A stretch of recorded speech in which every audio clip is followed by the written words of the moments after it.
देश का कोई कोना ऐसा नहीं है जहां पर वक्फ प्रॉपर्टी ना हो। यूपी में ही 2 लाख से अधिक प्रॉपर्टीज वक्फ के नाम रजिस्टर्ड है। वेस्ट बंगाल में 80,000, तमिलनाडु, पंजाब और कर्नाटका में लगभग 60,000, केरला में 50,000, तेलंगाना में 40,000 और ऐसे बाकी के एरियाज को मिला दें तो आज लाखों प्रॉपर्टीज वक्फ के नाम रजिस्टर्ड है। यही वजह है कि देश में डिफेंस और रेलवेज के बाद सबसे ज्यादा लैंड इस समय वक्फ बोर्ड के पास है, जिसे ना तो गवर्नमेंट यूज कर सकती है और ना ही कोर्ट इस पर कोई फैसला दे सकती है। 2006 में आई सच्चर कमेटी की रिपोर्ट के अकॉर्डिंग तब वक्फ बोर्ड के पास 6 लाख एकड़ का एरिया मौजूद था, जिसका अगर सही से इस्तेमाल किया गया होता तो हर साल 12,000 करोड़ का रेवेन्यू मिलता, जबकि इससे सिर्फ 163 करोड़ का रेवेन्यू जनरेट हुआ। यानी ढेर सारे मुस्लिम जिन्होंने ये सोच करके अपनी प्रॉपर्टीज को वक्फ किया था कि इसका इस्तेमाल मुस्लिम कम्युनिटीज के वेलफेयर में किया जाएगा, वक्फ बोर्ड उसी में फेल हो गया।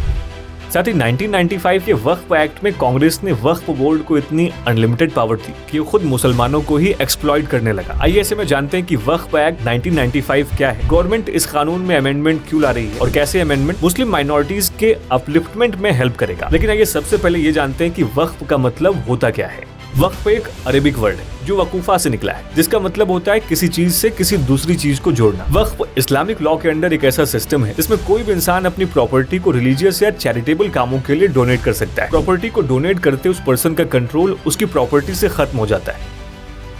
भारत में अभी सिस्टम वक्फ एक्ट 1995 के थ्रू रेगुलेट हो रहा है, जिसके तहत एक वक्फ बोर्ड बनाया गया है। जब भी कोई अपनी प्रॉपर्टी को वक्फ करना चाहता है तो ये बोर्ड एक एग्रीमेंट करवाता है जिसको वक्फनामा कहते हैं। फिर वक्फ बोर्ड इनका सर्वे करता है जिसे वक्फ रिकॉर्ड में शामिल कर लिया जाता है। वक्फ बोर्ड ऐसे सारे रिकॉर्ड्स एंड प्रॉपर्टीज को मैनेज करता है और जो ये सारे काम देखता है उसको कहते हैं मुतवल्ली।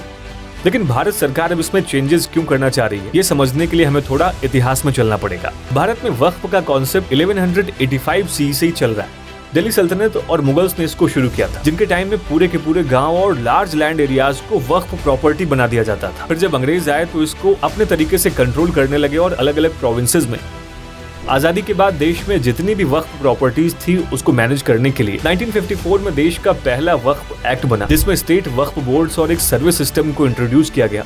लेकिन कुछ ओवरलैपिंग पावर्स की वजह से काफी कॉम्प्लिकेटेड हो गया, जिसके लिए 1995 में इसमें संशोधन करके वक्फ एक्ट 1995 लाया गया। लेकिन इस एक्ट के आने के बाद सच्चर कमेटी ने वक्फ एक्ट 1995 में मौजूद खामियों को हाईलाइट करते हुए अपनी कुछ रिकमेंडेशंस दी, जैसे मुतवल्ली जो वक्फ रिकॉर्ड को हैंडल करते हैं उन पर निगरानी रखी जाए, रिकॉर्ड्स को अच्छे तरीके से मैनेज किया जाए, वक्फ काम में गैर मुस्लिम लोगों को भी शामिल किया जाए। साथ ही वक्फ बोर्ड को प्रशासनिक रूप से मजबूत करने के लिए सेंट्रल वक्फ बोर्ड और हर स्टेट वक्फ बोर्ड में 2 महिला सदस्यों को भी शामिल किया जाए और time to time Waqf board का फाइनेंशियल ऑडिट भी किया जाए। वक्फ बोर्ड के मिसमैनेजमेंट और खामियों की वजह से आज लाखों केसेस अलग अलग ट्राइब्यूनल्स और वक्फ बोर्ड्स में पेंडिंग है।